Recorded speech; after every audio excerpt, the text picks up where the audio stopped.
বিকেলবেলা একটু চটপটা খেতে ইচ্ছে করছিল, তাই ভাবলাম কিছু একটা বানিয়ে ফেলি।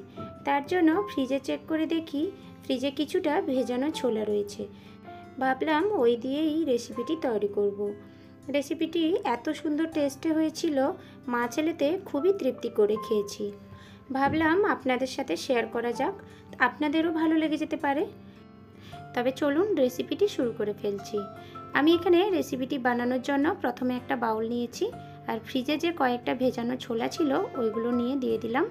তারপর দিলাম একটা মিডিয়াম সাইজের শসা, ওকে ভালো করে ছাড়িয়ে ডুমো ডুমো করে কুচি করে দিয়ে দিয়েছি। আর একটা মিডিয়াম সাইজের টমেটো দিয়েছি কুচি করে, আর একটা মিডিয়াম সাইজের পেঁয়াজ দিয়েছি কুচি করে।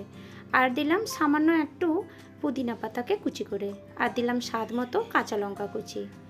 এবার এক বাটির মতো দিয়ে দিলাম চানাচুর। চানাচুরটা যে কোনোই চানাচুর দিতে পারেন আপনাদের পছন্দের মতো। আর দিলাম সামান্য একটু বিট লবণ। বিট লবণটা আপনারা স্বাদ অনুযায়ী দিয়ে নেবেন। তারপর দিচ্ছি কিছুটা গুঁড়ো মশলা, তার মধ্যে দিলাম সামান্য একটু ধনে গুঁড়ো আর সামান্য একটু লঙ্কার গুঁড়ো, এটাও স্বাদ অনুযায়ী নিয়ে নেবেন। আর দিচ্ছি সামান্য একটু চাট মশলার গুঁড়ো, আর দিলাম সামান্য একটু জিরে গুঁড়ো। সমস্ত গুঁড়ো মশলাগুলো নিয়ে নিয়েছি। এবার একটু চটপটা ফ্লেভার দেওয়ার জন্য দিয়ে দিলাম সামান্য একটু লেবুর রস। মানে একটা লেবুকে 4 টুকরো করে কাটলে সেই 4 ভাগের 1 ভাগের লেবুকেও হাফ করে দিলাম।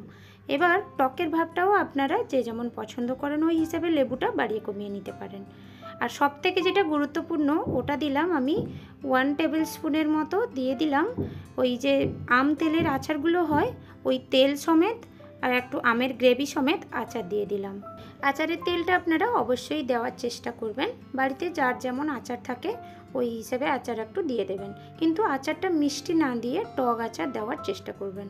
এতে কী হবে, টেস্টটা একটু চটপটা আসবে। আর মিষ্টি জাতীয় দিলে অ্যাসিডিটি হতে পারে, ওর সমস্যাটাও কিন্তু থাকতে পারে। আর এই সমস্ত চটপটা জিনিসে টক আচারই কিন্তু বেশি ভালো লাগে। আমি এখানে পুদিনা পাতা ইউজ করেছি, আপনারা পুদিনা পাতার পরিবর্তে ধনে পাতা কুচিও কিন্তু দিতে পারেন। সব কিছুকে এবার ভালো করে মিক্স করে নিয়েছি। ছেলে আমার 1 চামচ খেয়ে বলল আর একটু চানাচুর দিলে কিন্তু ভালো হয়, তো তার জন্য আমি আবারও একটু চানাচুর অ্যাড করে দিলাম। এবার চানাচুরটা আবারও দিয়ে আমি একটু ভালো করে মিক্স করে নিলাম। এরপর এর যে টেস্টটা হয়েছিল বন্ধুরা, কি বলবো আপনাদেরকে, বলে তো বোঝাতে পারা যাচ্ছে না।